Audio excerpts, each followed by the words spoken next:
Alrighty.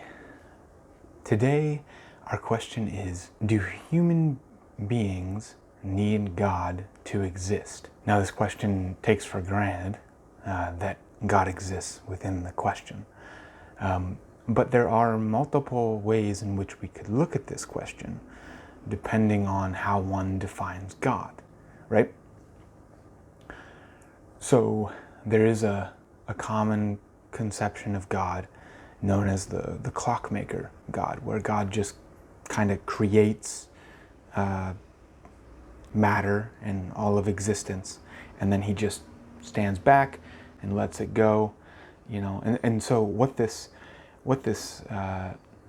view of God takes for granted would be that God is like a human being in the way that a human clockmaker would be able just to make something and then stand back and not have to do anything about it, right? Not have to interact with it in any way, have no desire to interact with it in any way. So this conception of God is one that I would consider a theistic personalism, where humans kind of will make God in their own image. They'll take analogies and they'll actually apply them to God, like literally, okay?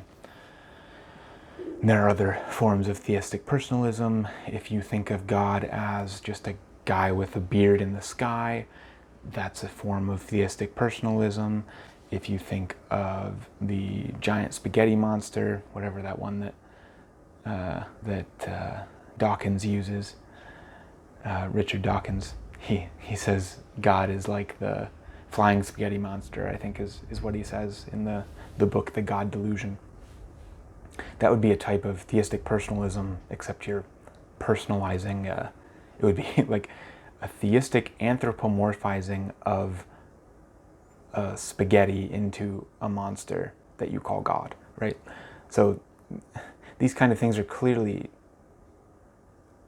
quite simplistic understandings of what God is. If you look more at a classically philosophical idea of God, it would be that God is, there's a few ways of looking at it, that God is being itself. So you can think of the book of Exodus, when God reveals himself to Moses in the burning bush. He says, "I am who am." That is actually a very classical philosophical definition of God. I am who am, which really just means being itself.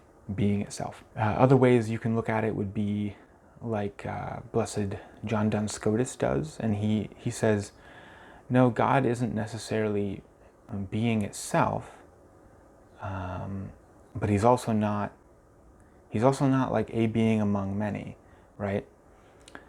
His primary attribute would be infinity. So infinity is something that, humans, we can kind of grasp that concept, but it's completely transcendent to us, utterly transcendent to us. But yet we can have some idea of what it means. But yet any depiction, any representation we would have of it falls short, right? If I draw on a chalkboard a line with two arrows at the end, right? If I draw that on a chalkboard, that doesn't represent infinity. That's not infinity. If I draw the little sideways 8, I'm not sure what that thing is actually called, but that's not infinity. Infinity is just so much greater than what I could ever draw. So, yeah, so those are some conceptions of God. I think that the easiest one to understand, at least from a classical philosophical view, would be the idea of God as being itself. So not a being, not one being among many, but being itself. In which case, God does not exist, properly speaking. God is existence, okay? And I think this is a really helpful way for people to understand this question. And this will relate back to our original question of, do human beings need God to exist?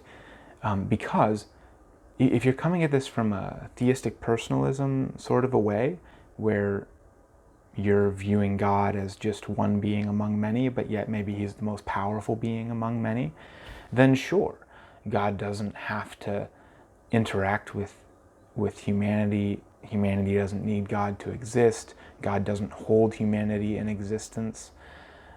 He just creates, he just creates all of creation, and then it kind of takes care of itself, right? But if you're coming at this from a theistic, like a classical theist, more philosophical, classical philosophical point of view, right, where God is being itself, then everything else that participates in being must constantly be upheld by being itself. There's no way that once God creates, that God could distance himself in any real way, create any sort of real break between himself and his creation, without that creation being completely annihilated, completely dissipated into nothingness, right? So this is the idea that take me, for example. If I take a classical theistic type of a view, a more classical philosophical idea of God, then I am constantly being upheld in existence by God. Constantly, no matter what I do, okay? And that creates, just on a natural level, some sort of a relationship between me and God, in that he is always holding me in existence. And so this is actually a really interesting question, because at least within the history of Christianity, there have been numerous people who have posited that, based upon this idea that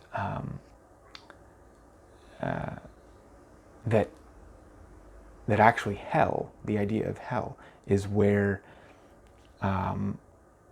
people are just annihilated. They're so separate from God that they become completely separate from God, and they are thus annihilated. Now, just to be clear, the Catholic Church does not take that sort of a view. As far as I know, there's really no room for that view within Catholic theology of any stripe, no matter what kind of school of theology you're in. There's no real room for an annihilationist point of view. But in a sense, those kind of principles, those kind of ideas can be worked in to a Catholic view that I think is very conducive to an idea of hell. And this question of hell is actually quite pertinent to our original question of do human beings need God to exist? Because the really overarching definition of hell throughout church history. Now, of course, there were times in the Middle Ages when people viewed hell more as fire and brimstone. It's a physical place. These sorts of things.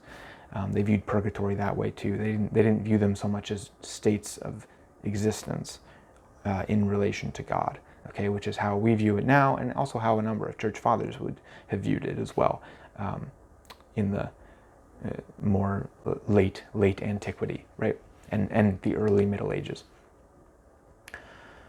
So this view of hell would say that human beings, like when they're in hell, they're separate from God, but they're not so utterly separate from him that they're annihilated, right? In which way it would kind of seem hell would be pointless. There'd be no point in hell if they'd be completely annihilated. Also, we believe that Satan exists and demons exist and things of that nature, and they're not completely annihilated when they're separate from God. And from a philosophical point of view, actually, angels have more of a capacity to be separate from God than humans do, because of how close to God their nature is originally. So when they separate themselves from God, they're like extra separate. But yet we know from Scripture and Revelation that they are not annihilated, right? And so in the same way, I don't think if you're looking at Scripture and Revelation, sorry, there's a thunderstorm going on outside. I hope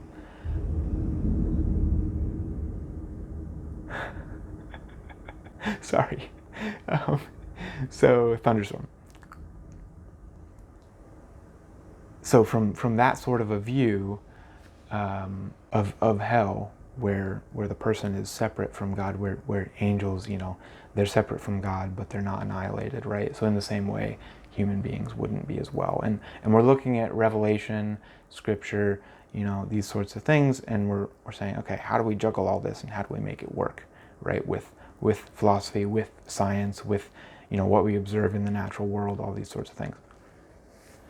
So yeah, this is again a really deep question, a really important question that we should ask ourselves. And even if you don't believe in God, you can say, all right, so place myself in the shoes of a theist, right? What would I think about this question? Because it tells a lot. It shows a lot about what you think about God, and also what you think about creation.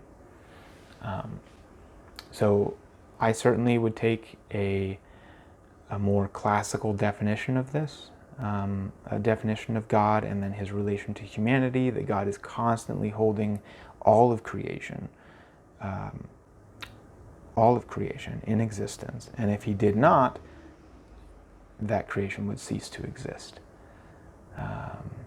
And on top of that, I would take the position about hell, that really, because of Revelation and because of the scriptures, it doesn't seem possible that that God would allow things to become so utterly separate from him that they would cease to exist.